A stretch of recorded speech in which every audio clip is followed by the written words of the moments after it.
Mon cher Bastien Blanquet, Mon cher Franck, médaillé de bronze aux mondiaux à Dubaï. apparemment. En 2022, oui mon cher, je t'aurais dit ça, allez, il y a encore 6 mois. J'aurais pas cru. Et j'ai même dit autre chose l'autre jour à mes parents, c'est qu'il y a 10 ans, jour cette année-là, en 2012, je me qualifiais pour mon premier championnat du monde, j'avais 17 ans. C'était un peu un hold-up et 10 ans après, je fais médaille de bronze. On m'aurait dit ça à Cancun en 2012 quand je suis parti avec... il y avait Alexis, il y avait Jérém Scatena, il y avait Robin, il y avait Cédric Carité, il y avait Kevin Fouquet. On m'aurait dit ça à 10 ans, je n'aurais pas cru. Et on y est arrivé, le paddle en France se développe. Il y a des joueurs pro maintenant et on a réalisé un truc de ouf, quoi. Tu disais qu'il y a 10 ans, c'était un hold-up. Il y a 10 ans, non, on m'aurait dit ça, il y a 10 ans, ça aurait été un hold-up total. Ah. Là, on le mérite un peu. Ah, vous le méritez, d'accord. Non, il y a 10 ans, on avait fait 8e, je crois, avec la France. On était à notre place, on n'avait pas de joueurs pro encore, à part Scat et Robin qui jouaient un petit peu le circuit. Et là, aujourd'hui, on a quand même sur les 8. Là, c'est pas un hold-up, on est d'accord. Non. Vous aviez un objectif de 4. On a un objectif de 4. Et finalement, on a eu l'opportunité. Et puis voilà. On s'est engouffré dedans et on s'est bien réunis avec les gars 24 heures avant, on en a bien discuté. On s'est dit, les gars, on va chercher un médaille de bronze, on s'est dit les choses et on l'a fait. Donc c'est beau. Une question qui a été posée, donc on a dû te poser déjà plusieurs fois. L'équipe du Brésil, Ouais. avec quand même des joueurs qu'on voit souvent, dont Ouais, un sur qu'on le voit Rappel souvent Tour, sur le sur la Tour, PT, sur la PT, sur le premier paddle. Mm. Sur le papier, ils semblaient bien favoris. Ils sont ultra Ils favoris. étaient ultra favoris. Et c'est vrai que même pendant le live, on a vu certains commentaires, mais comment ont-ils pu gagner, battre les Brésiliens? Quelle est ta... C'est très étonnant parce qu'on en discutait avec Benjamin Tison avant dans l'avion quand on est parti. Et Ben me disait c'est horrible leur compétition pour eux parce qu'ils ne peuvent pas battre l'Argentine et l'Espagne parce qu'ils n'ont pas les joueurs pour. Et derrière, ils ne peuvent pas perdre parce qu'ils ont les joueurs plus forts que la France ou l'Italie et la Suède. Et en fait, ce qui se passe, c'est qu'on a appris apparemment que les frères Flores auraient appris une mauvaise nouvelle le jour quand ils jouaient contre le Portugal, une mauvaise nouvelle très personnelle. On ne sait pas si c'est vrai ou pas. Et en fait, ils n'ont pas joué. Donc c'est Jardim et Xisco Gomes qui ont joué en équipe 2. Donc ils ont perdu ce point-là. Et derrière, on se retrouve sur un match 3 décisif avec Pablo Lima et Cunha, qui est un joueur qui est au même niveau que Miguel Oliveira, on va dire. Et en fait, il se retrouve à 7-6 Oder et c'est le hold-up du siècle. Et il manquait aussi Giulianotti qui n'est pas venu, qui a refusé pour des raisons perso. Donc on va dire qu'il manquait quand même 3 gros joueurs. Donc, voilà. Jardim, Gomez, on les connaît. On les connaît, mais contre le Portugal, qui sont des jeunes joueurs qui tapent, qui ont un paddle très moderne, qui font la PT, qui sont bien classés ou le Rappel Tour, ça a payé. Après, voilà, Pablo Lima et Cunha ne doivent pas perdre leur dernier match. Sur le papier, ils ne doivent pas le perdre. Mais après, c'est ça qui est bon dans le sport, c'est que tout est possible. Et puis vous avez. Moi, je remercie le Brésil. Oui, merci Brésil. Merci au Brésil. Avant, en fait, la compétition, c'est qu'on on comprenait pas. On disait qu'avec le Brésil, leur compétition elle était un petit peu horrible entre guillemets, c'est qu'ils ne peuvent pas battre l'Espagne et l'Argentine parce qu'ils ne sont pas les joueurs pour. Et personne ne peut battre l'Argentine et l'Espagne pour le moment. Et que derrière, ils peuvent perdre contre personne parce qu'ils ont Pablo Lima, ils ont Cunha, ils ont les frères Flores, ils ont Giulianotti normalement, ils ont Bergamini et d'autres, et j'en passe et j'en oublie certainement. Donc, et en fait, le Portugal les élimine et nous la veille, on se regroupe. Le match finit, je crois, tard, vers 1h du matin, je crois, le Portugal-Brésil. On s'écrit sur le groupe et on se voit et on se dit, bon, mais les gars, voilà, on est OK. On est OK avec l'objectif maintenant. Est-ce que tout le monde est OK en fait qu'on va chercher un médaille de bronze? Donc c'est-à-dire de tout de suite aller bien dormir, de demain matin aller faire un bon petit déj, de tout de suite en fait se remettre dedans. Parce qu'on sait que l'objectif de jouer les 4 premières places, d'arriver en demi-finale, on peut avoir un coup de mou derrière en se disant bon on va la jouer tranquille, on finit 4e et puis basta. Et là on s'est dit allez les gars, on se remet dans la compète, demain on va au physique, on fait nos trucs, chacun fait son programme pour être forme et prêt pour le match contre le Portugal et c'est ce qui se passe.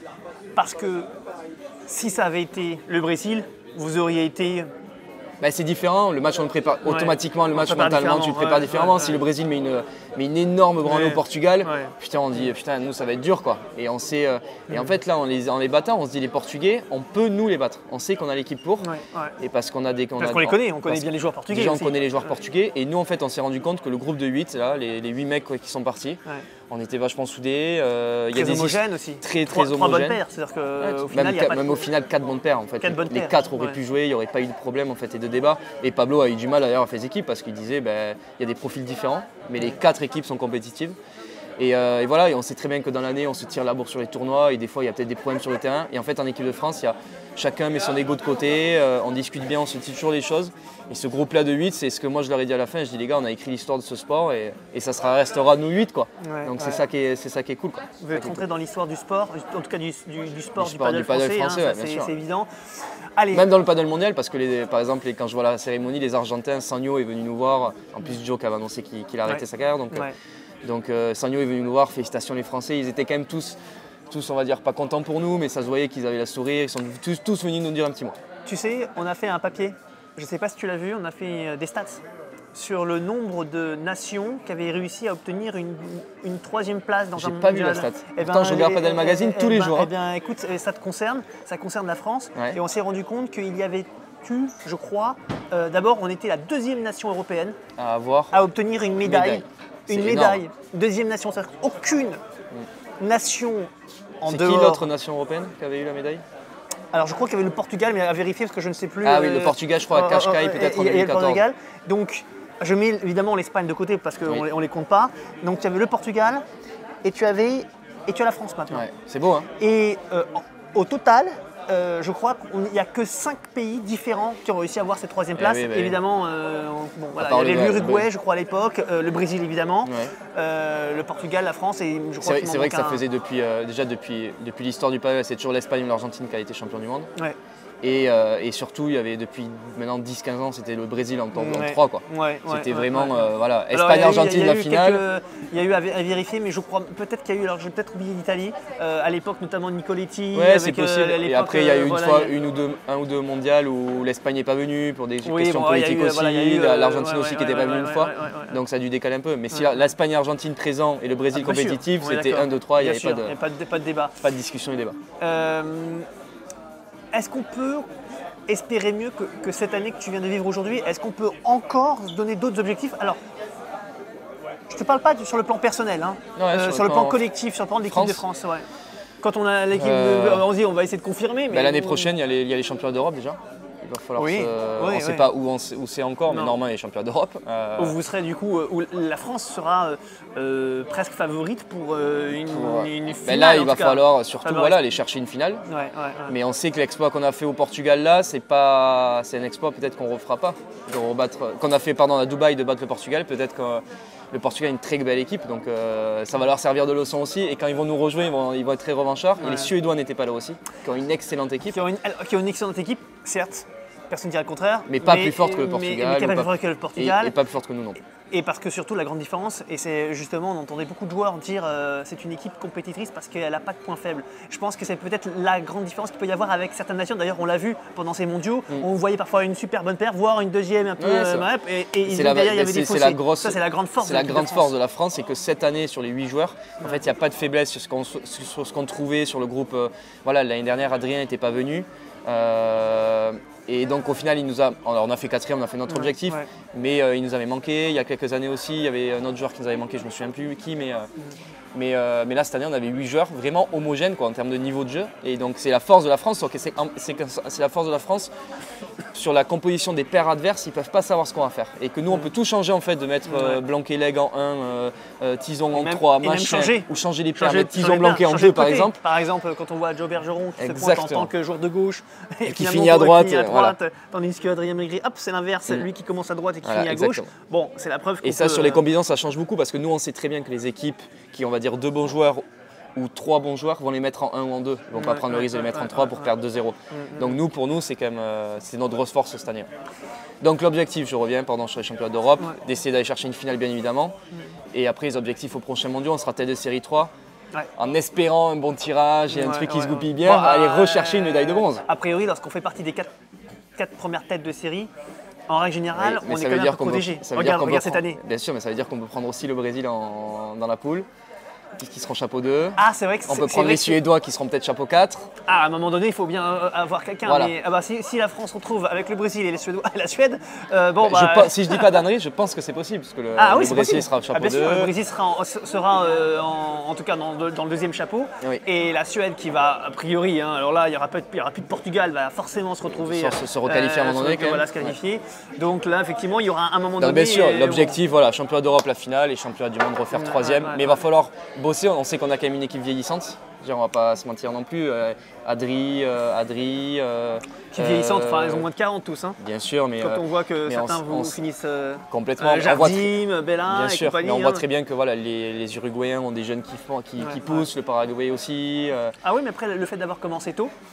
Finalement la carrière, aussi, ça reporte, ça repousse un petit peu. Il y a, on voit bien que vous êtes ultra motivé, que c'est comme si vous aviez, enfin c'est le cas d'ailleurs, en tout cas pas pour toi, mais il y en a pour un certain nombre, ils ont commencé il y a quelques années, très peu, ils sont professionnels depuis très peu de temps. Donc au final, ils ont le couteau entre les dents, ils sont des jeunes joueurs. Complètement. Des très jeunes joueurs. Des jeunes joueurs sur le paddle en termes d'âge moyen. Non, mais c'est pas, je disais vieillissant, c'est vraiment pas négatif. Les gars, on en a parlé tous au championnat du monde, on sait qu'on a une équipe au jour d'aujourd'hui. Marc, Benjamin Tison, je suis d'accord, il a une prise un peu vieille.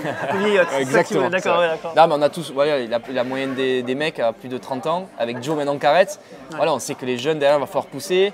Et est-ce qu'on va devoir repartir sur un nouveau cycle, donc peut-être reperdre quelques matchs pour revenir derrière, on ne sait pas trop. Voilà, c'est un peu ça la point d'interrogation que moi je mets un peu aujourd'hui. Ça, c'était la partie team. Maintenant, on va parler un peu plus de toi. D'abord, comment on peut qualifier ton année en 2022 ? Mon année en 2022, pour moi, ça a été 2 années. De janvier à juin, elle n'est pas bonne du tout, que ce soit en termes de pré-saison, d'entraînement, de ce que je mettais, les ingrédients d'entraînement, ce que je mettais en compétition, elle n'est pas bonne, on va pas se mentir. À part, le seul point positif, ça a été le P2000 gagné à Paris, à Paddle Horizon, et j'arrive pas en confiance, c'est pas bien. Et en juillet, il y a eu beaucoup de changements dans ma vie, il y a eu beaucoup de changements avec mon équipe sportive aussi, et depuis juillet, c'est très bon, et l'élément déclencheur, c'est Adri qui m'appelle pour jouer à Roland Garros, et on a cette fameuse wildcard à Roland Garros. Et là c'est parti. On part faire un tournoi de préparation qui se passe bien, même si on perd, il se passe bien. Et là c'est parti, et derrière il y a des bonnes choses qui se sont enchaînées, et une fin de saison, depuis juillet tout va bien quoi. Championnat de France, l'épée 2000, la médaille de bronze, moi perso ça va bien, le circuit pro je dois être 130 ou 140 donc j'ai gagné des points. Je remonte, tout va, c'est bien. World Paddle Tour ou premier paddle ? Moi l'année prochaine je pense que ça va être premier paddle et FIP à fond. Et quelques World Paddle Tour quand il y aura le temps, d'aller dans des conditions un peu plus difficiles, d'aller bosser des trucs différents. Mais aujourd'hui, on est obligé de partir. Enfin voilà, moi les conditions de jeu du World Paddle Tour, et tu le sais très bien Franck, ne me conviennent pas. Moi je ne peux pas sortir, c'est très rapide, il n'y a pas de hauteur. Tu vas jouer 2 Espagnols au fin fond de l'Espagne, où tu n'as pas d'arbitrage, où tous les points sont litigieux, où tu glisses. Voilà, c'est pas possible. Premier paddle, quand tu te retrouves, tu vas aller faire un FIP à Londres, un FIP à Amsterdam, tu es bien reçu, tu as un hébergement qui est payé, tu as des conditions de jeu qui sont bonnes où tu peux sortir, tu as des balles neuves, tu as un arbitre qui regarde. Voilà, à un moment donné, il faut aussi que ça soit du plaisir. Et moi, sur World Tour, depuis un an, je me rends compte que je prends plus de plaisir. Et le premier paddle, je prends du plaisir, je gagne des points. Il y a aussi un peu de price money qui augmente. Et mes sponsors sont contents que je gagne des matchs et que ça soit en plus télévisé. Voilà. Oui, alors ça, c'est vrai que c'est parce qu'en termes de communication, quand tu vas vendre un sponsor, tu lui demandes un peu d'argent et tout, il te demande un peu de visibilité. Au World Tour, on n'a rien quoi. Malheureusement, au jour d'aujourd'hui, il faut gagner 6 matchs pour faire tableau. Le seul qu'il a fait, c'est Tison. Je ne sais même pas comment il a fait. Mais aujourd'hui, faire pré-privé à tableau, moi je trouve que c'est impossible. Quoi. Franchement, c'est impossible.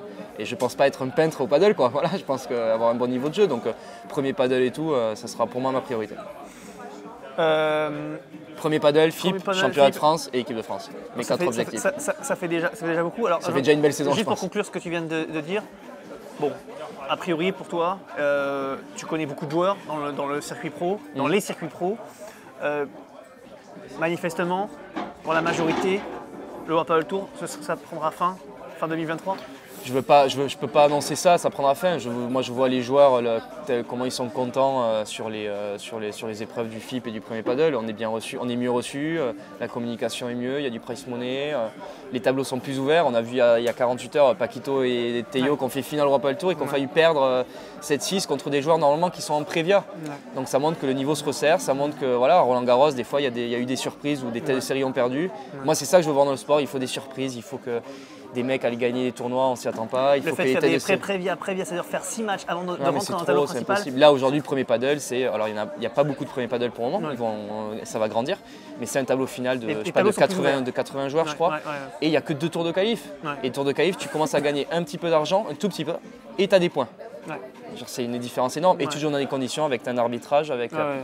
des terrains où tu peux sortir, avec des conditions de jeu qui sont bonnes, des nouvelles mocadures de premier paddle. Donc moi je crois beaucoup à ce circuit-là, donc je pense que les joueurs petit à petit on va tous partir là-dedans. Est-ce que le World Padel Tour va arrêter? Franchement, je le dis honnêtement, j'en ai aucune idée. Est-ce qu'il n'y aura pas deux circuits, comme la boxe, comme le golf?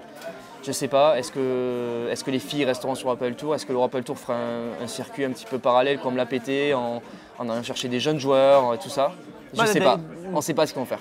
À la PT Paddle Tour, je le mets, c'est un circuit professionnel. Professionnel. Je le mets, et en même temps, on peut le mettre un petit peu à part parce qu'il est moins relié entre guillemets à la FIP. Non, mais parce non, qu'il a commencé sans. Je disais ça dans le sens où c'est un circuit qui est vachement porté sur l'Amérique du Sud. Il y a beaucoup de jeunes, beaucoup d'Argentins qui viennent jouer, il y a quelques Mexicains et tout. Et maintenant, bien sûr, ils se développent en Europe, bien évidemment. Il y a plein de Français et tout qui vont. Mais Et toi ils se d'ailleurs, développent. on te verra la PT Paddle J'ai Tour. jamais fait un APT encore. Et pourquoi pas, d'ailleurs? Pourquoi pas complètement, mais le problème qui se passe, c'est que en fait, cette année, j'ai pas eu le temps, quoi. Il y a plus de week-end de dispo. Ouais, il n'y a pas eu de week-end. Ouais. Il n'y a pas eu de week-end. 2 semaines d'ailleurs. Ouais. Tu as parlé de. Il y a eu des changements personnels. Ouais. Alors c'est quoi ces changements personnels? Personnel, c'est que voilà, il y a 1 an et demi, j'avais annoncé que la collaboration avec Choya s'arrêtait, mon entraîneur de cœur et de toujours, on va dire, qui m'a tout appris. Il est parti à Doha et je me suis retrouvé un peu dans une impasse en février où je savais pas trop quoi faire et tout. Et donc je suis rentré dans une académie, mais en fait c'était très différent. Donc j'ai fait mon année à l'académie. En début 2022, j'ai changé de sponsor, je suis chez Bull Paddle. Donc je suis allé à l'académie Bull Paddle avec Rodrigo Ovide, Gabi Reka. Ça se passait bien, mais pas ouf. Voilà, pas ouf, je sens que je progressais pas. Je côtoyais Paquito et tout, mais je progressais pas, c'était loin de chez moi. Voilà, il fallait que je change des choses. Mon édition m'a dit change des choses. Donc je suis revenu à Toulouse. Maintenant j'habite ici. Je m'entraîne tous les jours avec Christophe Saint-Martin qui est un coach, principalement au Toulouse Paddle Club. Que vous connaissez. Bien sûr. Et je m'entraîne avec lui depuis début juillet. Et en fait on voit que depuis mes résultats depuis début juillet sont très bons. J'ai ma prépa physique ici avec Benoît Hénard et Romain, j'ai ma prépa mentale Nathalie, j'ai toute mon équipe sportive ici. J'ai trouvé un cadre qui était professionnel. Je me suis créé un cadre autour de moi très professionnel. Pas la peine de partir en Espagne. Je m'entraîne bien. Au jour d'aujourd'hui, on se rend compte que je regardais Johan qui était à Lyon aussi. On a été les 2 premiers à partir, on est les 2 premiers à revenir. Et je trouve qu'aujourd'hui, si on a un projet cohérent avec une équipe sportive et qu'on bosse beaucoup et qu'on a des sparring pour s'entraîner, partir en Espagne, je vais y aller. Moi, j'y suis par exemple allé en novembre avec 2 semaines avec Thomas, on s'entraînait. J'irai par des moments, mais pas tout le temps. Je pense que le cadre, la partie perso est vachement importante. Mentalement, je suis beaucoup mieux en habitant ici, donc, et je suis plus heureux et ça se ressent sur le terrain. Alors, 2023. Ouais. 2023, Bastien Blanquet avec Thomas Legge, Bastien Blanquet avec Adrien Maigret, Bastien Blanquet avec Benjamin Tison. Ah non, mais t'en as aucune idée? Non, c'est pas possible. Alors d'abord, très bien, même si c'est pas encore validé, d'abord, quels sont les choix? Et quelles sont peut-être tes envies? Tu as le droit d'avoir des envies, c'est pas non plus voilà. Non, alors, en fait, il y a 2 choses différentes. Il y a le circuit pro d'un côté et le circuit. J'ai parlé de la France français. Et après on parlera du circuit World Padel Tour. Circuit français, en étant très honnête, on a gagné les championnats avec Thomas.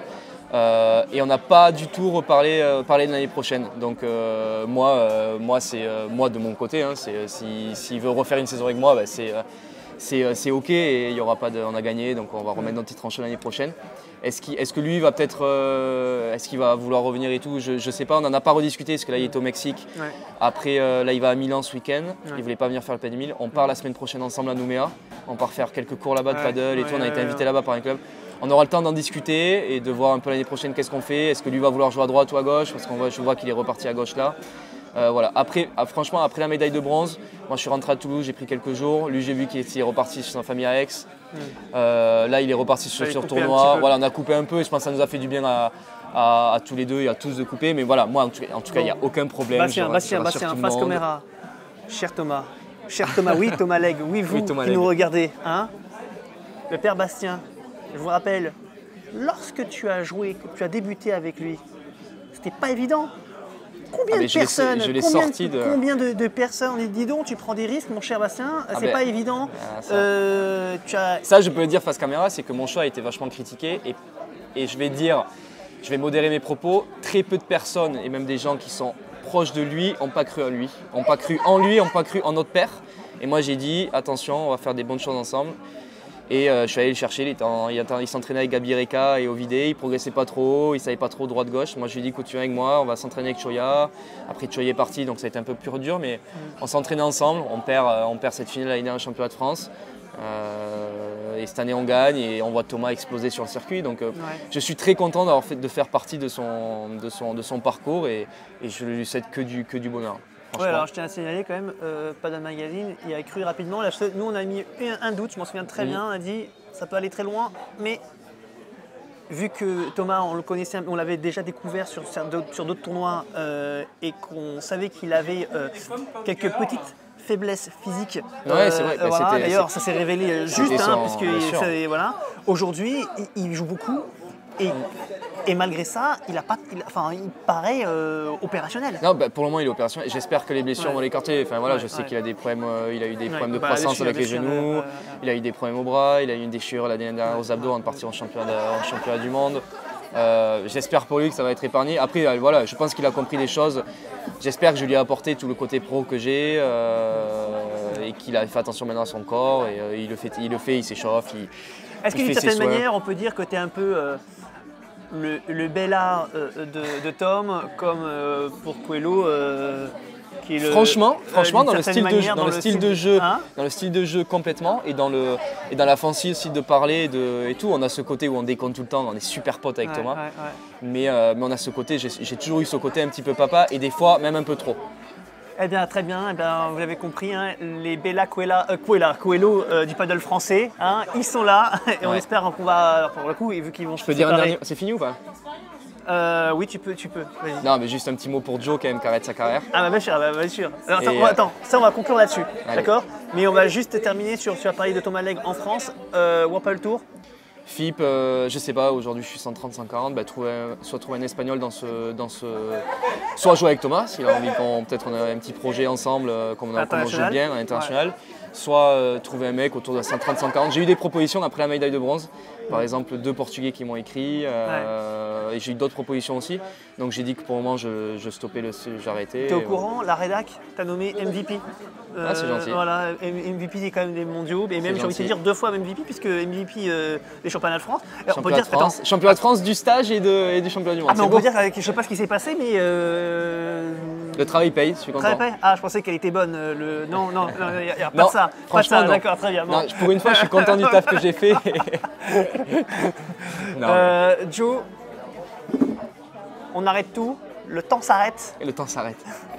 Non, dire un petit mot sur Joe, c'est qu'il m'a annoncé ça, il a annoncé ça à Dubaï devant tout le monde, je ne le savais pas. Il a annoncé ça après qu'on ait gagné la médaille de bronze, on s'est tous réunis. Il n'y a que Tison, je crois, qui était au courant, c'est normal parce que c'était son partenaire.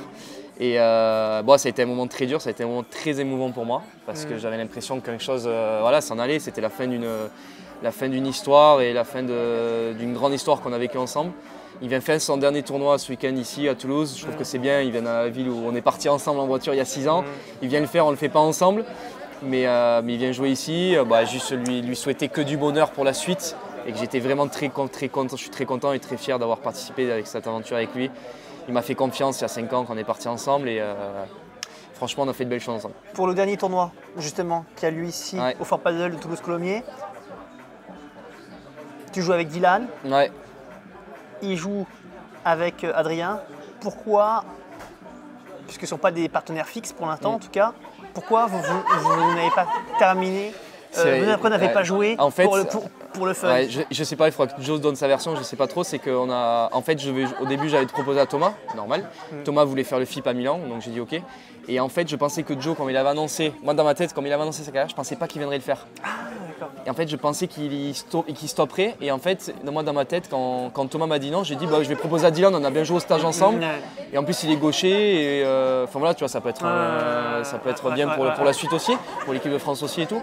Et donc j'ai appelé Dylan tout de suite. Et en fait après coup je me suis dit et c'est marrant, c'est ma soeur dans la semaine, début de semaine, une de mes soeurs m'a dit tu sais quoi, t'aurais dû dire à Joe de le faire avec toi, ça aurait été une belle conclusion. Une belle conclusion ensemble. J'ai dit c'est vrai, je dis écoute on le fait avec Dylan. J'ai dit écoute franchement si on se joue en finale et qu'on se fait une belle finale et tout qu'on s'éclate, et on a joué ensemble en équipe de France, donc l'histoire sera bouclée, ce sera très bien.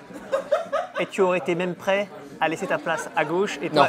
Non, impossible. Ah non, alors j'aurais dit écoute-moi bien ma berge, tu vas à droite, tu vas me faire des lobes et des coups droits rentrés dans les pieds comme on fait d'habitude et voilà.